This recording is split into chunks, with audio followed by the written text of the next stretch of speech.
Beberapa detik setelah keluar dari masjid, tiba-tiba kubah masjid roboh, Pak.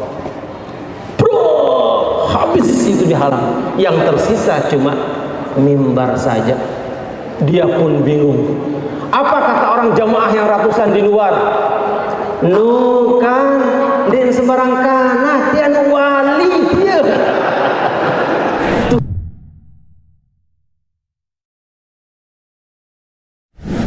Alhamdulillahilladzi adha'al quluba binuril iman wa ahyaha bidzikri wal Qur'an.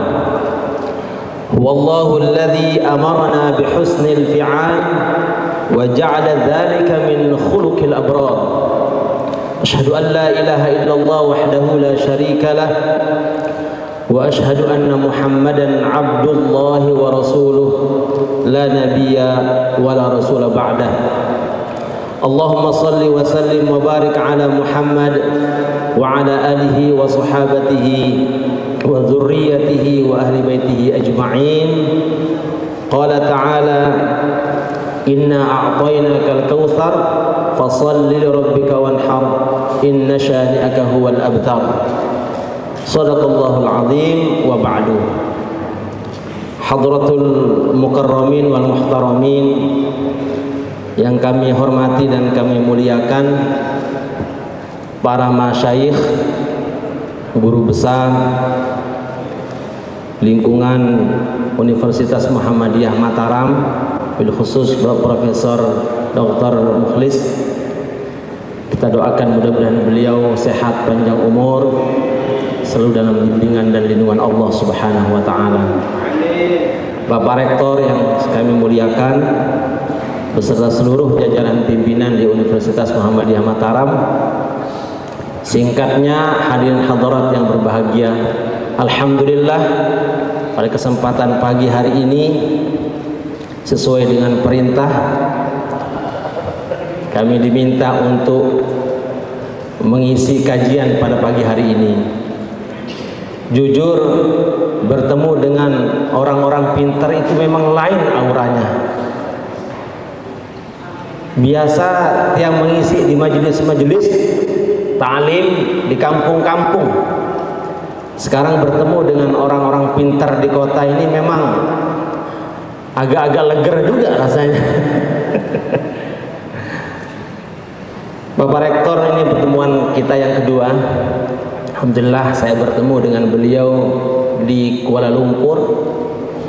Beliau ada kerjasama dengan UIM kalau nggak salah, yang melanjutkan ke Mesir dalam ada seminar internasional, dan saya menjadi makmum beliau dalam sholat subuh di bandara. Beliau sholat subuh tidak kunut, saya pun tidak kunut.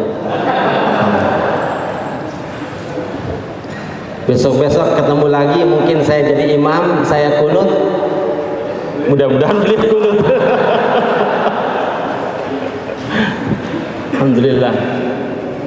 Ini saya di depan tidak ingin menggurui, tetapi ingin berbagi pengalaman, sharing ilmu yang barangkali jika terdapat khilaf, nanti bapak-bapak dan ibu-ibu yang lebih mampu bisa meluruskannya.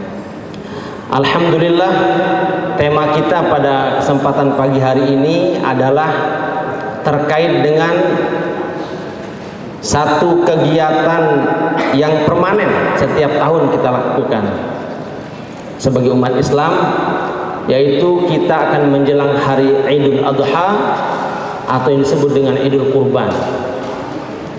Berbicara kurban ini, maka kita akan selalu diingatkan dengan kisah Nabiullah Ibrahim alaihissalam dan Nabi Adam alaihissalam. Kita umat Islam ini disyariatkan kurban itu di tahun 2 Hijriah, ketika baginda Nabi SAW sudah berada di Madinah. Tetapi pelaksanaan kurban di zaman kita sesungguhnya bagian dari refleksi atau nilai yang diambil dari perjalanan rekonstruksi sejarahnya Nabi Ibrahim alaihissalam. Ini cerita yang sudah sangat masyhur di kalangan kaum muslimin. Tetapi min babit tazkir, untuk kita saling mengingatkan dan memperkuat ingatan kita bahwa dulu waktu Nabiullah Ibrahim berada di negeri Syam, diperintah oleh Allah membawa anaknya ke kota Makkah yang dalam Quran disebut dengan biwadin ghairi dzi zar'in inda baitikal muharram. Satu tanah tandus yang tidak bisa ditumbuhi tanaman apapun. Berangkat bertiga dari tanah Syam menuju Mekkah Al-Mukarramah. Sesampai di Mekkah, Allah perintahkan Ibrahim kembali lagi ke negeri Syam. Kita bayangkan bagaimana kondisi kejiwaan daripada Hajar bersama Ismail yang masih bayi, ditinggal berdua di tanah tandus yang tidak ditumbuhi tanaman apapun. Awalnya dalam riwayat, Hajar bertanya ke Ibrahim, "Wahai suamiku, tegakah engkau meninggalkan kami berdua di tempat ini?" Ibrahim enggak menjawab, ya. Tetapi begitu Hajar mengatakan, "Apakah ini merupakan perintah Allah, wahai suamiku?" Ibrahim menjawab, "Iya, ini perintah Allah Subhanahu wa ta'ala." Maka dengan tegas pun Hajar mengatakan, "Jika ini memang perintah Allah, maka kembalilah suamiku. Jalankan apa yang menjadi perintah Allah Subhanahu wa ta'ala. Karena kami yakin," kata Hajar, "jikalau itu memang perintah Allah, Allah tidak akan pernah menelantarkan kami di sini." Maka disitulah kemudian berawal kehidupan manusia yang baru di kota Makkah dengan munculnya air Zam-Zam. Sampai dengan hari ini kita bisa saksikan air yang tidak pernah kering. Konon kalau disedot air Zam-Zam itu dalam waktu 24 jam dia akan kembali mengisi dengan jumlah yang diambil itu hanya 11 menit. Luar biasa. Dari mana? Itu kalau bukan karena kehendak dan kemahakuasaan Allah, maka tidak akan mungkin bisa terjadi. Bapak Ibu sekalian, begitu sejarah pertama dari Ibrahim. Sampai begitu berusia kira-kira mampu berusaha dengan bapaknya, Allah berfirman, "Falamma balagha ma'ahu sa'ya qala ya bunayya inni ara fil manami anni azbahuka fanzur maza tara." Kata Ibrahim, ketika Ismail sudah berusia kurang lebih 7 tahun, dia menyampaikan bahwa ada mimpi. Jadi mimpinya seorang nabi itu wahyu, bahwa mimpi itu memerintahkan Ibrahim menyembelih anaknya. Nah, Ibrahim tanya kepada anaknya, "Bagaimana menurutmu?" Ini luar biasa seorang tua. Meskipun dia punya relasi kuasa terhadap anaknya, tapi diberikan kesempatan kepada seorang anak untuk menyampaikan apa menurut dia.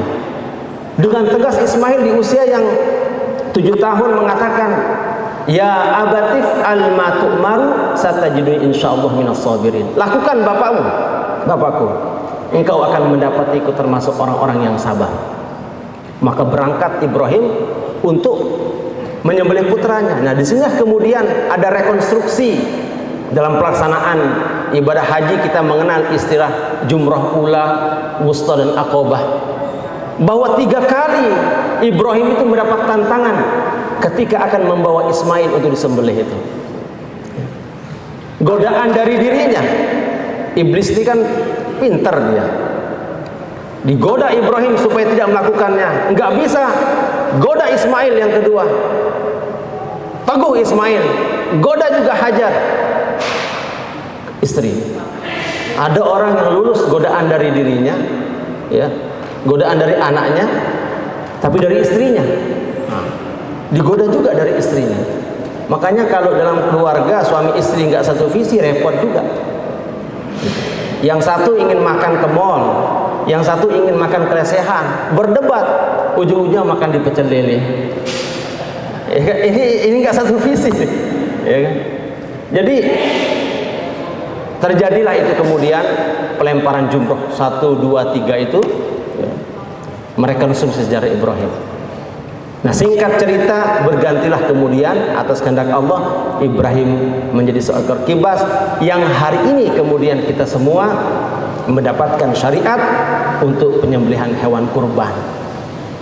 Nah, kurban ini bukan korban. Kurban ini berasal dari kata derivasinya qaf ra ba yang berarti dekat. Jadi sebenarnya kita berkurban itu adalah untuk mendekatkan diri kita kepada Allah. Ya. Begitu terjadi penyembelihan hewan kurban, karena agama ini syarat dengan muatan simbolik. Jadi enggak kita lihat hanya sebatas yang terlihat saja, tetapi apa yang dibaliknya. Ya. Al-Jurjawi menulis kitab yang judulnya Hikmatul Tasyri' wa Falsafatuhu. Jadi syariat ini jangan lihat hanya pada permukaan saja, tapi apa dibaliknya. Itu banyak sekali, luar biasa. Contoh misalnya, dulu waktu Nabi memerintahkan sahabat yang laki-laki jangan pakai emas, perempuan diperintah pakai emas, karena kecenderungan perempuan itu kan suka keindahan, suka itu perempuan itu. Makanya perempuan itu pendekatannya berbeda dengan laki-laki. Kalau perempuan ngambek nggak bisa diceramahi, tambah ngambek dia. Apalagi mentang-mentang suaminya pinter, istrinya ngambek, dikasih teori-teori. Ngambek itu dalam perspektif bermaksud. Itu tambah ngambek itu. Pendekatannya bagaimana? Pujian, puji dia, maka hilang. Itu memang pendekatan perempuan beda dengan laki-laki. Kalau laki-laki ya pendekatannya rasional. Ya, itu memang Allah ciptakan kita berbeda. Nah, sampai mana ini bahas-bahas perempuan jadi lupa ya. Ya kan? Jadi, nah, mendekat lah, kurban itu mendekat. Sebelum syariat di zaman Nabi Muhammad ada tentang kurban ini, dulu di zaman Nabi Adam juga sama, ada perintah berkurban terhadap dua putra Nabi Adam, Habil dan Qabil itu. Diperintah berkurban. Habil ini kan anak Nabi Adam yang konsen di dunia peternakan, dia berternak. Sedangkan Qabil di pertanian. Perintah Allah untuk berkurban artinya memberikan persembahan kepada Allah Subhanahu wa taala, dalam arti kerelaan untuk memberikan yang terbaik. Maka Habil mengeluarkan kambing yang paling bagus yang dia miliki sebagai kurbannya. Sedangkan Qabil itu mengeluarkan buah-buahan yang sudah hampir busuk, hasil-hasil panen yang hampir busuk. Fatuqbila min ahadihima wa lam yutaqabbal minal akhar, kata Quran. Maka diterima salah satunya, yang satu enggak diterima.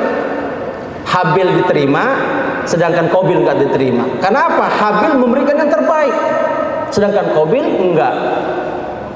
Maka terjadilah situ kemudian pembunuhan terhadap Habil karena kecemburuan Qabil terhadapnya. Nah itu. Sehingga dari sini saja kita bisa lihat bahwa persembahan itu harus yang terbaik. Dalam Quran itu disebutkan firman Allah, lan tanalul birra hatta tunfiqu mimma tuhibbun. Kamu tidak akan sampai kepada kesempurnaan atau kebaikan yang sempurna sampai engkau memberikan yang engkau sukai, yang engkau cintai. Dalam arti apa? Kita sering melihat misalnya aktivitas sosial, pembagian-pembagian pakaian-pakaian bekas. Ini kayaknya harus kita ralat, Pak. Enggak sesuai dengan firman Allah ini. Firman Allah ini enggak pernah mengatakan memberikan yang bekas-bekas, yang jelek-jelek. Kamu tidak akan pernah sampai pada kebaikan yang sempurna sebelum kamu memberikan yang kamu cintai. Jadi baju yang kita kasih, yang masih kita suka pakai, Pak. Ya. Tapi jangan tes saya nanti minta bajunya. Enggak, dalam arti ketika yang masih kita pakai itu. Kita ganti istilah memberikan pakaian bekas ini. Ini konotasinya udah nggak dipakai, udah dibuang ini kan. Kalau kita pingin sampai kepada kebaikan sempurna, kata Allah, hatta tunfiqu mimma tuhibbun. Yang kamu sukai itu yang kita berikan. Nah, inilah kemudian yang sekarang syarat dengan nilai hikmatut tasyri'. Lalu kita kembali kepada hikmatut tasyri' tadi. Nabi waktu memerintahkan sahabat larang pakai emas, perempuan enggak dilarang, dipersilahkan pakai emas. Sahabat tidak banyak yang tanya karena memang mutaba'atun nabinya kuat sekali. Udah kata Nabi sudah. Tapi kemudian dari zaman ke zaman, min jilin ila jilin ba'da, itu kemudian dibuka. Kenapa sih ada syariat begini? Kenapa sih ada syariat begini? Maka meminjam istilah tadi Al-Jurjawi dalam kitabnya Hikmatut Tasyri' wa Falsafatuhu itu, ternyata syariat itu ada hikmahnya. Dalam dunia kedokteran, emas itu mengandung zat yang disebut dengan Alzheimer. Kalau dia menempel di kulit dalam waktu yang lama, masuk melalui pori-pori, mengendap di darah, maka lama-lama itu akan merangsang orang jadi pikun. Alzheimer itu. Oh, ternyata laki-laki nggak boleh karena itu. Kenapa perempuan boleh? Allah berikan jalan keluar terhadap darah-darah kotornya tiap bulan. Jadi meskipun dia melekat emas lama dan memang diharuskan untuk berdandan, mempercantik diri lebih-lebih di depan suaminya. Tapi kadang-kadang sekarang dandannya pas keluar rumah, pas di rumah bau bawang aja. Ya, ini yang harus kita revisi juga ini. Ya, dandan tuh depan suami yang maksimal sehingga merangsang suami untuk selalu dekat, gitu kan? Nah ini. Tapi kalau pas ke mall baru dandanannya maksimal, ya.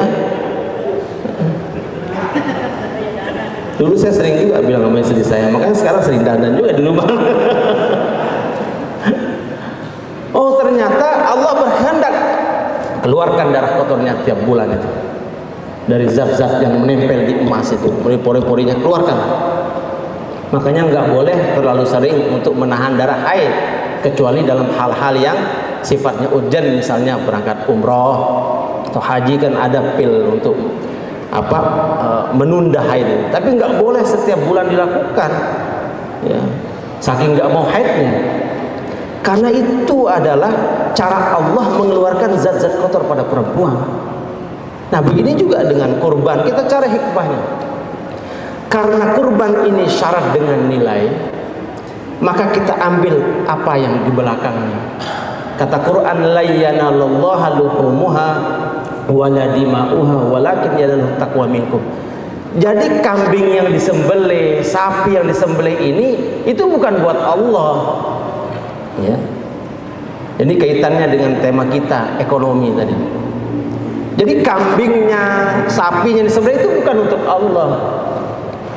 Tapi yang Allah lihat adalah kerelaan kita untuk berkurban itu. Ya. Sedangkan sapinya, hewan kurban berupa kambingnya itu dibagikan kepada orang-orang yang membutuhkan.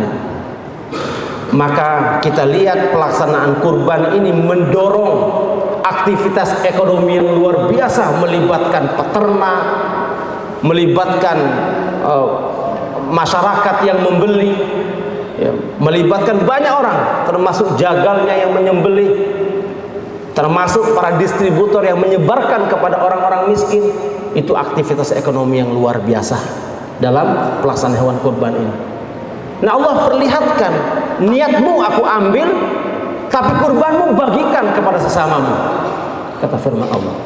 Jadi lengkap secara vertikal kuat karena melibatkan niat yang kuat. Secara horizontal daging-daging kurban ini dibagi. Dan ini terjadi siklusnya ini kan setiap tahun. Jadi sistem ekonomi yang dibangun ini sustainable gitu, berkelanjutan.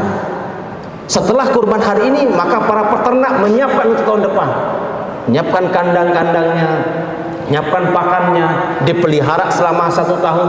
Dalam proses pemeliharaan ini melibatkan banyak yang menjual pakannya, yang menjaganya. Ekonomi berputar luar biasa. Nah, ini menjadikan ini Islam ini memang agama yang tidak concern terhadap urusan-urusan vertikal, tapi juga horizontal. Dan hari ini semakin hebat lagi penyelenggaraan kurban itu. Kalau dulu dibagikan daging kambingnya mentah-mentah, sekarang saking banyaknya hewan-hewan kurban karena kesadaran orang-orang kaya ini untuk berkurban, maka ada yang mengemasnya menjadi sarden. Pengemasan sarden ini kan melibatkan betapa banyak itu lapangan pekerjaan yang dibuka. Ekonomi berputar luar biasa. Semakin ke depan maka semakin hebat juga karena tantangan dan dinamika masyarakat ini. Nah, disinilah kemudian berlaku kaidah usul fiqh yang mengatakan al-muhafazatu 'alal qadimis shalih wal akhdhu bil jadidil aslah. Jadi nilai dasarnya dipertahankan, tetapi dengan tetap membuka peluang-peluang bagi kemaslahatan yang lebih besar. Kita nggak bisa melepas diri terhadap perkembangan di dunia ini sekarang. Apalagi sekarang ini dunia ini menjadi global village, satu desa global, nggak ada batas satu dengan yang lain. Karena sebab ini, mungkin kita kumpul di sini 300-400 orang, tetapi yang terjadi hari ini juga karena sebab ada ini rekaman ini, kamera-kamera ini, itu disaksikan langsung oleh orang di luar sana. Karena memang karakter teknologi itu mendekatkan yang jauh, menyederhanakan yang rumit dan memudahkan yang sulit. Ini perkembangan zaman. Nggak bisa kita melepaskan diri terhadap itu. Maka orang-orang yang mampu tadi menerapkan kaidah usul fiqh dalam kehidupannya ini, maka insya Allah dia menjadi bagian dari meneguhkan Islam sebagai agama yang sholihun li kulli zamanin wa makan. Maka dalam kaitannya dengan budaya itu, barangkali kita bisa belajar dari dua negara besar, Turki dan Jepang. Ketika Turki dulu masih dikuasai oleh Ottoman, terjadi desakan dari beberapa orang untuk membuat Turki modern. Datang arus modernitas dari luar, dari barat. Nah, ada seorang tokoh yang bernama Mustafa Kemal Atatürk, itu salah mendefinisikan modern itu. Baginya modern sama dengan barat. Modernisasi dia terjemahkan menjadi westernisasi, pembaratan. Sehingga Mustafa Kemal Atatürk ketika sampai dan menguasai top leader Turki, dia merubah Turki menjadi barat. Karena merubah Turki jadi barat, maka tidak ada kesinambungan budaya. Yang dulu bahasa Arab menjadi bahasa persatuan, sekarang sudah tidak. Sekarang dulu di zaman Mustafa Atatürk itu sampai azan dilarang, simbol-simbol agama disingkirkan, sehingga terputus, tidak ada kesinambungan budaya. Nah, beda dengan Jepang. Jepang ketika arus modernitas datang, itu tidak menerjemahkan kata modern itu menjadi barat, tidak, tetapi mengambil hal-hal baik dari barat dengan tetap mempertahankan nilai-nilai dasar budaya yang mereka miliki. Jepang modern dari segi teknologi, tapi budaya dasarnya tetap dipertahankan. Maka nggak aneh kalau hari ini Jepang masih ada huruf kanjinya, ada pakaian oshinnya. Itu luar biasa, memodernisasi bangsanya tanpa meninggalkan karakter dan nilai-nilai budaya yang ada pada bangsanya. Nah, kita yang agama Islam pun begitu. Terhadap berbagai kemajuan kita terima, tetapi jangan sampai keluar dari nilai-nilai agama itu. Dalam hal penyembelihan kurban sekarang sudah demikian rapi dibuatnya, ya. Ini akan mendorong dan membuka lapangan kerja yang luar biasa. Nah, jika kita kembali kepada diri kita, maka siapa yang mampu silahkan menjadi bagian dari hal tersebut. Kenapa sih kurban ini diharuskan? Quran menjawab, kaila yakuna dulatan bainal agniya'i minkum. Supaya perputaran uang itu tidak berputar di situ saja di orang kaya. Maka adanya Idul Adha itu menjadi momen redistribusi kekayaan dari orang-orang kaya kepada orang-orang miskin. Bahkan Quran tidak mengatakan mintalah orang-orang miskin itu diminta, bukan. Quran mengatakan khuz min amwalihim, ambil. Perintah. bukan kita minta. Kenapa? Wa fi amwalihim haqqul lisa'il wal mahrum. Karena harta orang-orang kaya itu ada hak orang-orang miskin, baik orang miskin yang minta maupun yang tidak minta. Jadi jelas. Dan ingat, karakter harta itu Bapak Ibu sekalian, itu seperti orang yang keluar rumah. Ya. Jadi ada orang, anak izin, Pak, Bu, saya mau keluar rumah. Ya, tapi nanti pulangnya siapin kamar ya, kasur yang lebih banyak. Kenapa? Karena saya kembali tidak bawa diri saya sendiri, tapi saya akan kembali membawa teman-teman saya. Harta juga karakternya begitu. Ketika dia keluar, dia tidak akan kembali sejumlah yang kita keluarkan, tapi akan dia kembali akan lebih banyak dari apa yang kita keluarkan. Fi sumbulatin mi'atu habbah, itu satu dikeluarkan 100 jadinya. Bagaimana caranya? Itu kadang-kadang itu yang disebut dengan min haitsu la yahtasib. Jangan terlalu dihitung-hitung. Kalau terlalu dihitung-hitung dengan matematika, itu keberkahan itu melebihi hitungan matematika. Kalau 4 kali 4 sama dengan 16 hitungan matematika, keberkahan itu bisa menjadi 16.000. Dia bekerja dengan caranya keberkah gitu. Yang penting ikhlas, Pak. Ya, memberikan itu penting ikhlas. Saya ada sebuah cerita nih, cerita anak santri, cerita pondok ini. Jadi ada seorang anak ini terkait keberkahan itu. Ada santri sudah alumni, ya, di pondok pesantren. Ya. Alhamdulillah Muhammadiyah juga punya pondok pesantren di Narmada kan, di boarding school. Tapi belum diundang sampai sekarang nih sama beliau ini. Jadi ketika dia selesai di pondok, dia berniat untuk menyambung silaturahim dengan gurunya. Jadi udah, dia selalu ingin, saya ngambil berkah dari guru saya gitu. Dengan silaturahim ini kan kata Nabi memperpanjang umur, memperluas rezeki. Niatnya tulus.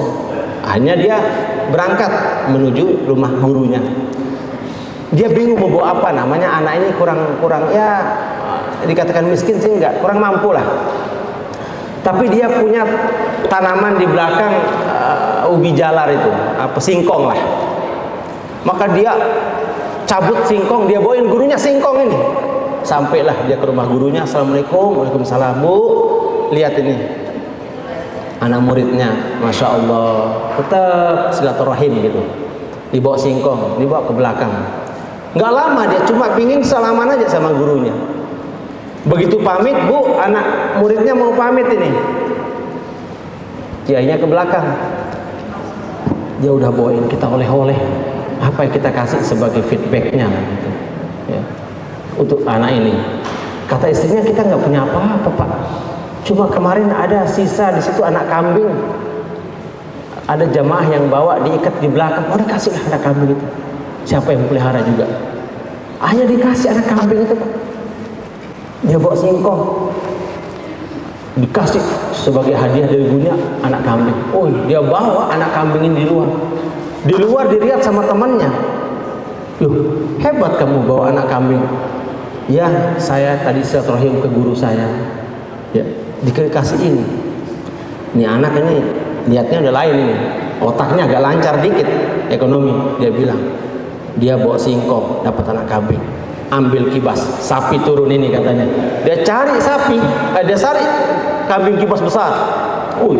Kepada gurunya, Assalamualaikum. Waalaikumsalam. Dengan bangga bawa kambing kibas. Bu, kaget saya, anak muridnya bawa kambing kibas ini katanya. Ikat di belakang, ikat. Udah salam, Pak Kiai, saya mau pamit. Oh iya, Bu, apa kita kasih ini? Kita nggak punya apa-apa lagi. Cuma ada singkong yang dibawa sama anak. Kasihlah, kasih. Singkong itu dikasih sebagai dia. Di luar dia ngedumel.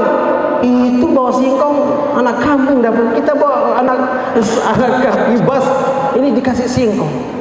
Nah, ini cerita nyengir tapi mikir ini, Pak. Ya. Jadi kalau yang namanya keikhlasan itu lain dibandingkan dengan ya berbuat dengan mengharap sesuatu itu. bisa jadi dia harapkan dia dapat sesuai dengan yang diharapkan. Tapi kalau keikhlasan, dia berbuat lebih dari itu yang dia dapatkan. Kalau bahasanya orang Kediri ini more than that gitu. Jadi dapatkan lebih banyak dia mendapatkan gitu. Ya, Masya Allah. Nah itulah ya, kurban ini merangsang kita untuk ada ketulusan di dalam diri kita ini.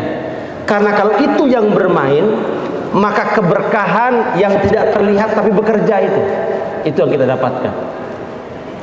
Ya, terakhir cerita anak santri juga ini. Ada anak santri, Pak. Ya, ini terkait keberkahan tadi. Ada anak santri nggak pintar. Kita haluskan bahasanya, kalau kita katakan bodoh kasar juga. Nggak terlalu pintar. Karena dia nggak terlalu pintar, dia ingin cari dengan jalur yang lain. Bagaimana? Jalurnya itu dengan cara mengambil keberkahan lah dari bagaimana dia menghargai, menghormati gurunya. Itu yang dilakukan. Udah dia hormat, dia pokoknya itu saja yang dilakukan. Suatu hari libur pulang santri ini ke rumahnya. Hari Jumat sampai di masjid sholat Jumat dia nggak berani duduk di depan, duduknya di belakang. Kenapa? Dia takut disuruh untuk bertugas. Begitu marbot mengumumkan bahwa yang berkhutbah adalah Ustadz A, ternyata Ustadznya nggak datang. Dilihat jamaah satu demi satu, itu dia, itu kan anak pondok itu. Maka marbot datang ke dia. Begitu melihat marbot datang ke dia, dia mengatakan, akhirnya yang kutakutkan terjadi. Memang nggak berani dia. Maka silahkan, kamu kan anak pondok, kamu ngaji dan sebagainya, silahkan. Maka dia kemudian mau nggak mau di atas mimbar itu. Begitu di atas mimbar, mukadimah dia bisa, assalamualaikum, alhamdulillah bisa. Tapi begitu sampai ke isinya, dia bingung.